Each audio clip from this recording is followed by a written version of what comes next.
Hey everyone, and welcome back to Dead Mall Walking. When I first saw an advert for Call of Duty Cold War and spotted an 80s mall, I was immediately excited. I felt a wave of nostalgia similar to seeing the Landmark Mall, which I never made it out to, in Wonder Woman 1984, and Stranger Things' Gwinnett Place Mall, which I have visited. But there's a key difference between the mall we're looking at today and those ones. This mall doesn't exist. First off, a bit of housekeeping.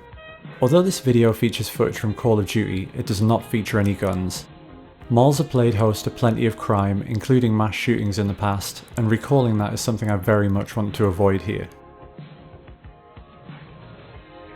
I am however planning some future videos on the intersection of true crime and malls that I'm really excited for. Be sure to subscribe if you want to check those out.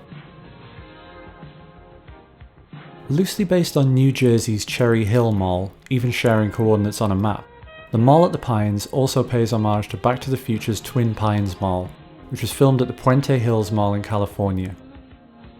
That mall later becomes the Lone Pine Mall when Marty runs down one of the trees in the DeLorean. Side note, anyone else getting National Lampoon vibes from that station wagon we're closing in on?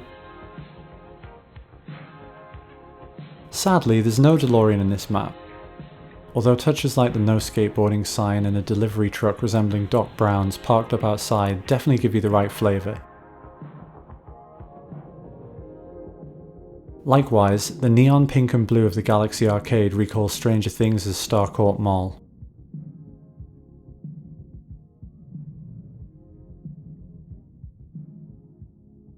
During a free weekend, I took the opportunity to explore the mall at the Pines and asked myself the following question. Would it be possible to create a compelling video about a fictional dead mall? In essence, I would be trying to do the opposite of what the Cinderella City project, which aims to recreate a real demolished mall in virtual space, is doing.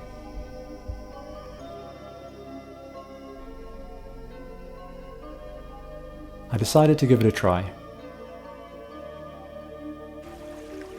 I was recently introduced to the concept of Kenopsia, a word that describes the eerie, forlorn atmosphere of a place that's usually bustling with people but is now abandoned and quiet.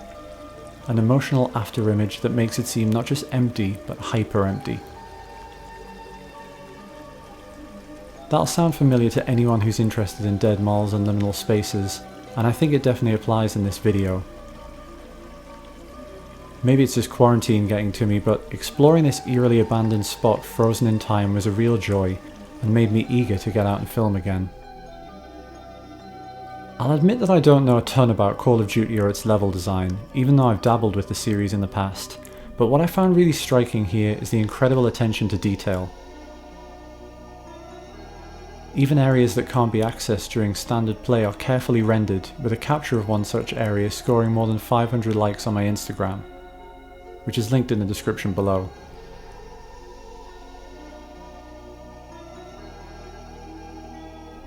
One commenter did mention ray tracing, a 3D rendering technique, but I'm not sure how many other people realised that the shot wasn't of a real place.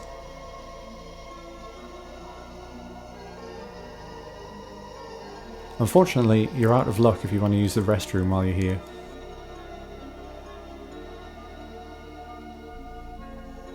The map's exterior feels lovingly rendered too, from the heaped piles of blown snow to perimeter restaurants like a barbecue joint, an Asian restaurant, and Joe's Pizza, which definitely used to be a Pizza Hut.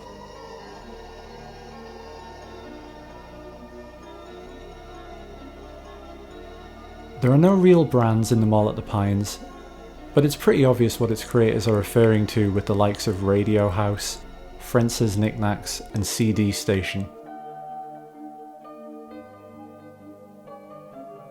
If you never got the chance to explore the bargain bins in Sam Goody or wander around a Radio Shack, exploring this map is as close as most of us are going to get in 2021.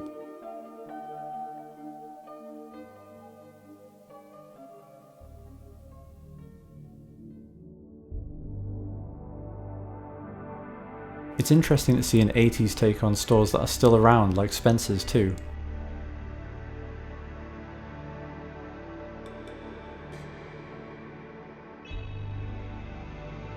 And this may not be the Palace Arcade in Hawkins, Indiana, but you still half expect to see Mad Max in the number 1 spot on some of the arcade machines.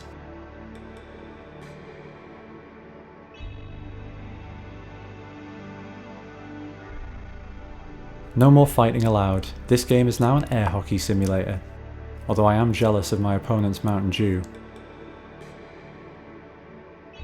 For whatever reason, Call of Duty has made it fairly difficult to explore their multiplayer maps. Most of this video was filmed in Codcaster mode, while a buddy of mine tucked himself in an out-of-the-way place and went AFK.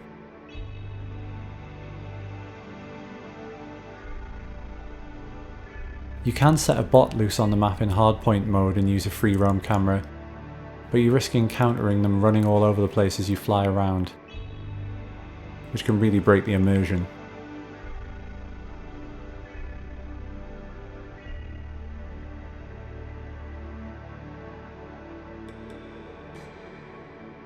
Some of the hidden areas in this mall are very good at conjuring up the feeling of liminal space.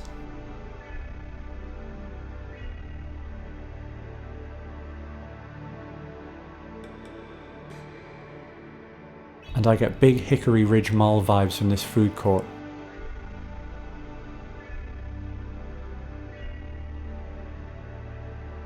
Here I am on the lookout for any Karens.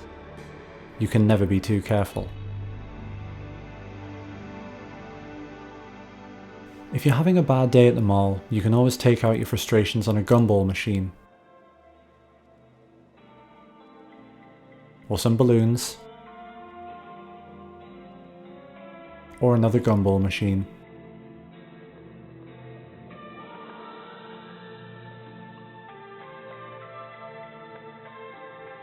But it's just as enjoyable to check out some of the t-shirts and retro skateboards lining the walls in France's.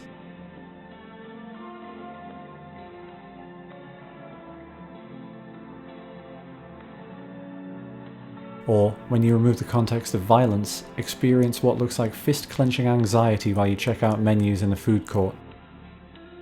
Very reasonable prices.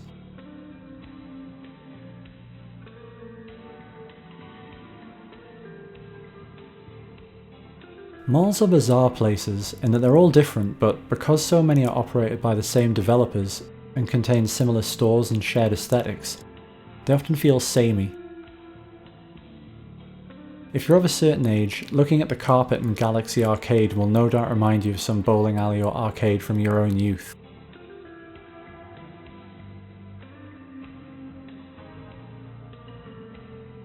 I found out a while ago that the word nostalgia derives from the Greek words nostos and algos, translating roughly as homecoming and ache or pain. In that context, I've been thinking about how saying you're nostalgic for something might be less accurate than saying a certain thing gives you a feeling of nostalgia.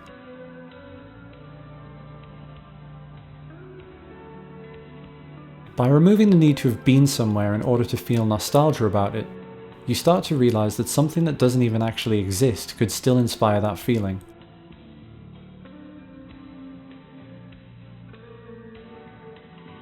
At least that's how I've justified my feelings about this fictional mall from a decade that I only lived in for a few years.